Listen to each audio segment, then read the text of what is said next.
ada kabaib yang mengaku dari Pekalongan memasuki setiap rumah para calon haji di wilayah Kecamatan Karangmoncol. Yang pertama, mereka dengan modus doa. Yang kedua, jual madu dengan harga 500.000. Kemudian minyak wangi dengan harga 200 sampai 300.000.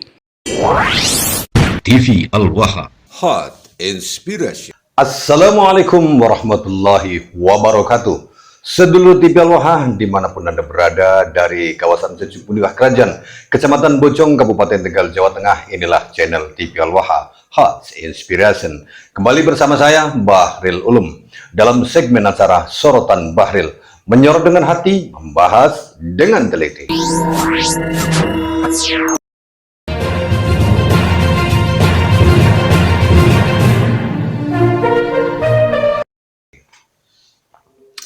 Sedulur TV Al-Waha, kali ini kita akan memberikan informasi terkait kebiasaan kabib-kabib yang selalu datang kepada orang-orang untuk mendawir, minta-minta, sedulur TV Al-Waha. Kejadian ini ada di sebuah kabupaten yaitu Purbalingga. Kita saksikan terlebih dahulu, sedulur TV Al-Waha. Ini dia informasi terbaru dari kebiasaan kabib yang dawir-dawir ke salah satunya adalah calon jamaah haji. Ini dia, sedulur TV Al-Waha. Assalamualaikum warahmatullahi wabarakatuh. Dari PC PWILS Kecamatan Karangmoncol melaporkan bahwa di Kecamatan Karangmoncol ada kabaib yang mengaku dari Pekalongan memasuki setiap rumah para calon haji di wilayah Kecamatan Karangmoncol. Yang pertama, mereka dengan modus doa. Yang kedua, jual madu dengan harga 500.000. Kemudian minyak wangi dengan harga 200 sampai 300.000. Kalau tidak membeli, maka untuk memberikan sedekah. Alasannya seperti itu ya. Ini saya di rumah Pak Kamilin, calon haji di Rajawana. Ini beliau yang ngendiko seperti itu. Jadi kalau tidak memberikan antara 100 dan 50.000 ya kepada Habib tersebut gitu ya. Betul ya Pak Kamilin ya? Ya, betul. 50, ada yang 100 gitu ya. Ini 200. Sudah ya, ada yang 200. Ini dari 45 calon haji di wilayah Kecamatan Karangmoncol, ini semuanya sudah dimasuki. Hanya tinggal satu yang katanya tidak dimasuki karena orangnya tidak ada.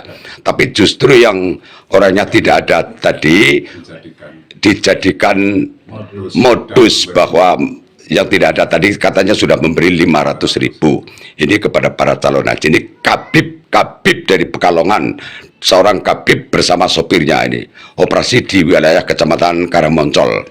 Inilah apa seperti ini para kiai, para ustadz dari Nahdlatul Ulama akan diam ya. Akan diam, tetap dibiarkan seperti ini. Dari dulu kita dijajah oleh para kabaib yang mengaku-ngaku dirinya sebagai durah Rasul. Maka saya mohon ini kepada yang terkait, para tokoh masyarakat, para agama, para kiai dan para ustadz di Kabupaten Purbalingga, berhati-hatilah bahwa ada modus dari kabaib Pekalongan yang menjaruki duit lah maring calon haji muter ning wilayah Kecamatan Karangmoncol. Ini sudah terjadi. Inilah Pak calon haji Pak Kamilin dari Rajawana. Jenengan dimintai berapa? 50.000. Ngasih 50.000, dan itu pamitannya tidak bombong. Habibie karena hanya ngasih 50.000 ini. Tidak bombong itu. Demikian ini Pak Haji Bardi, Pak Wakil Ketua PCPWI Karangmoncol, kemudian Laskar Sabilillah Pak Haji Priwin.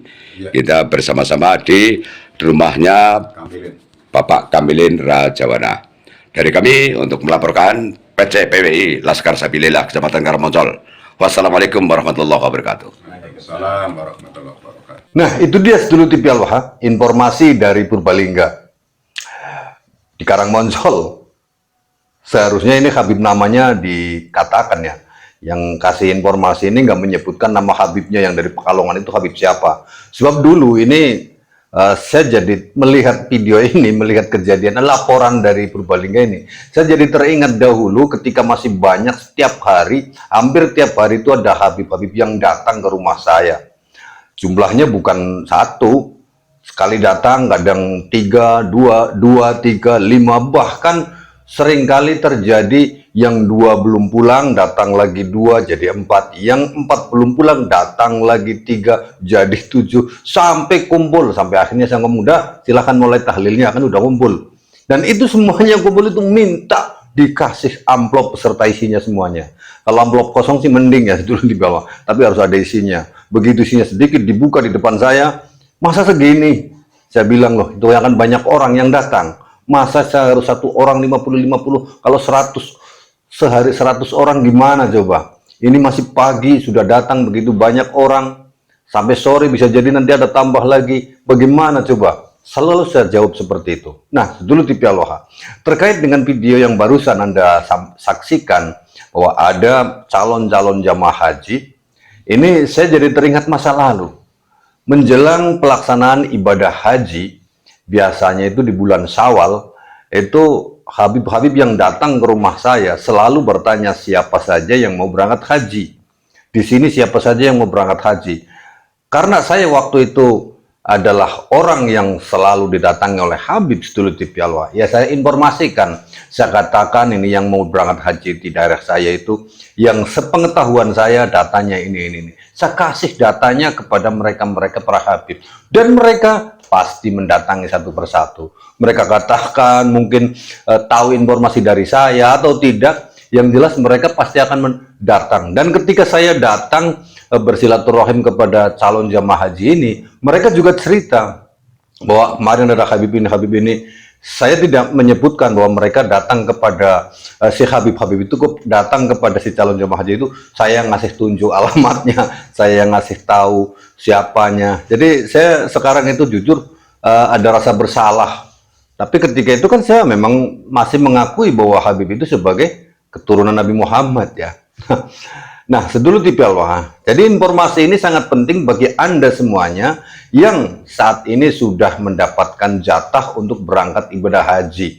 Jangan sampai kejadian di Karangmonsol Purbalingga itu menimpa Anda. Bila Anda kedatangan mereka bangsa Habib yang mengaku sebagai cucu Nabi kemudian datang menjual madu, menjual ini, memaksa minta duit 500.000, 200.000, nggak usah dikasih. Kalau tadi ini informasinya, sini orangnya malah ngasih 50.000, harusnya jangan dikasih. Harusnya lakukan saja pesan dari Ki Haji Manarul Hidayah, tampar saja wajahnya, berani ngaku-ngaku Nabi Muhammad, atau dikasih silahkan dikasih tapi dengan syarat. Tunjukkan dulu hasil tes DNA-nya kayak gitu kan. Coba kalau kamu ngaku sebagai keturunan Nabi, tunjukkan tes DNA-mu. Kalau belum, suruh tes DNA dulu, baru datang lagi. Begitu bilangnya. Jangan dikasih uang, keenakan dikasih uang. Nanti walaupun dia pulang sambil ngerutu karena dikasih 50.000, ya itu kan sampean udah nggak berani itu menunjukkan bahwa sampean itu nggak percaya lagi Habib itu bukan keturunan Nabi. Nggak usah dikasih mendingan. Jadi mendingan ditampar aja seperti pesannya Ki Haji Manarul Hidayah. Ini dia pesan Ki Haji Manarul Hidayah, Sedulur TV Aloha. Yang pertama, kita orang NU wajib percaya adanya dzurriyyah Nabi besar Muhammad SAW. Wajib percaya. Yang kedua, ikuti. Kalau akhlaknya kayak Nabi, kelakuannya kayak Nabi, begitu tuh. Dakwahnya kayak Nabi, ikuti. Dua, ini wasiatnya nih, ikuti. Kalau nggak cocok sama Nabi, kalau kau berani tempeleng, begitu kata Gus. Kalau tidak berani, tinggalkan, jangan dihormati. Itu saya pegang. Kalau nggak berani nempeleng, jangan diundang, jangan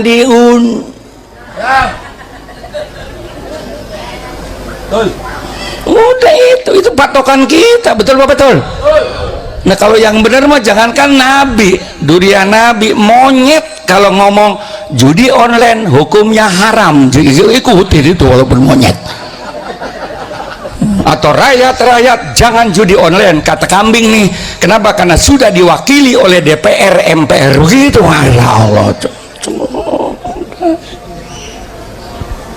Jadi perwakilan DPR MPR adalah perwakilan judi online. Ini yang ngomong kambing, ikuti. Itu wasiat sama saya. Itulah yang saya pakai sampai sekarang. Berapa banyak orang saya hajar depan podium karena tidak punya akhlak. Wasiat dari ayah saya pakai betul itu. Nah, kalau benar mah jangankan orang tahu, mbek juga kalau ngomong benar, majlis taklim sangat mulia begitu. Ikutin tuh mbek, potong udah gitu mbeknya begitu, masya Allah. Nggak apa-apa. 3 wasiat yang saya pegang sampai sekarang. Betul. Wahabi juga begitu, Gus Dur yang nyuruh kalau debat dengan Wahabi nggak usah sampai Quran hadis Kiai. Emang kenapa Gus? Walaupun kalah nggak bakalan nurut, jadi tempeleng aja. Satu-satunya PBNU yang pernah diadili Wahabi ya ini manusia. Nah begitu, jadi tampar aja itu si Habib-Habibnya kalau datang-datang ngaku sebagai keturunan Nabi Muhammad. Karena sekarang itu eranya bukan era husnudon, tetapi era fakta dan data. Dengan sebuah alat yang cerdas. Logika sederhana seperti ini dulu TV Al-Wahab. Dulu sekali sesepuh-sesepuh kita, entah itu Muhammadiyah, entah itu NU, semuanya orang Islam di Indonesia ini ketika bangun tempat ibadah, masjid atau musola, mereka selalu bilang itu menghadap ke arah barat, dan mereka bah-bah buyut kita, pendahulu-pendahulu kita mengatakan arah barat itu adalah arah Mekah ke kiblat. Nah, semuanya kalau kita lihat itu musola-musola zaman dulu itu ya lempeng, itu ngulon ke arah barat. Nah, begitu dipergunakan pada saat itu, mohon maaf, pada saat itu dan ketika kita mengikutinya ya sah-sah saja kan, sesuai dengan apa yang dibangun oleh leluhur-leluhur kita dahulu, bahwa musola masjid itu dengan menghadapkan ke arah barat persis, itu berarti ke arah kiblat, ke arah Masjidil Haram, ke arah Ka'bah di Mekah sana. Tetapi pada saat itu kita sah, sekali lagi saya sah ya, kita sah sholatnya menghadap ke arah kiblat. Tapi kemudian ketika kemudian ada kompas, setelah diteliti dengan menggunakan kompas, ternyata arah musola, arah masjid yang dibangun oleh nenek moyang kita dahulu tidak tepat arah kiblatnya, tidak sesuai dengan kompas. Sekarang pertanyaannya, mau mengikuti alat kompas itu atau tetap mengikuti pendapat dari nenek moyang kita yang membangun musola masjid itu ke arah barat saja tanpa mengikuti kompas? Tanpa tahu pada saat itu nggak ada kompasnya. Kalau kita tetap menggunakan pendapatnya leluhur kita, ini leluhur kita bikinnya arah kiblatnya ke arah barat saja, tidak melenceng sedikit ke barat. Yaitu artinya Anda menolak peradaban, menolak ilmu, menolak alat. Mestinya secara ilmu fikih kontemporer, maka kita mengikuti alat kompas, karena alat ini tidak bisa berbohong, menunjukkan arah yang tepat di mana kiblat seharusnya menghadap, kan begitu. Nah, kalau panjenengan semuanya yang masih jadi muhibbin berpatokan kepada ulama-ulama zaman dahulu yang mengatakan, yang mengakui atau yang menghormati mereka para kabib itu sebagai keturunan Nabi, mereka kan mengakui karena tidak ada alatnya, tidak ada data dan faktanya. Berdasarkan pengakuan-pengakuan saja datang ngaku-ngaku sebagai keturunan Nabi Muhammad, terus minta duit, minta ini ya dikasih. Sama seperti dulu di Pialwa saya. Saya dulu ya karena tidak ada penelitian apapun, sekedar orang itu ngaku saya Habib ini, bin ini. Ya saya percaya saja. Tapi sekarang ketika sudah ditemukan data fakta tidak sesuai dengan pengakuan mereka, ketika sudah ditemukan alat bernama tes DNA, apa kita tetap saja mau mengakui, mau percaya dengan pengakuan saja? Kan tidak bisa. Kita harus membuktikan pengakuan mereka itu benar atau tidak sebagai keturunan Nabi Muhammad. Kan begitu. Jadi sekali lagi pesan saya kepada semua calon jamaah haji yang akan berangkat, apabila ada orang-orang yang datang mengaku sebagai Habib keturunan Nabi Muhammad, terus minta duit, nggak usah dikasih, tampar saja wajahnya. Itu kata Kiai Haji Manarul Hidayah, Sedulur TV Al-Wahhab. Semoga informasi ini bermanfaat. Saya Baharil Ulum. Assalamualaikum warahmatullahi wabarakatuh.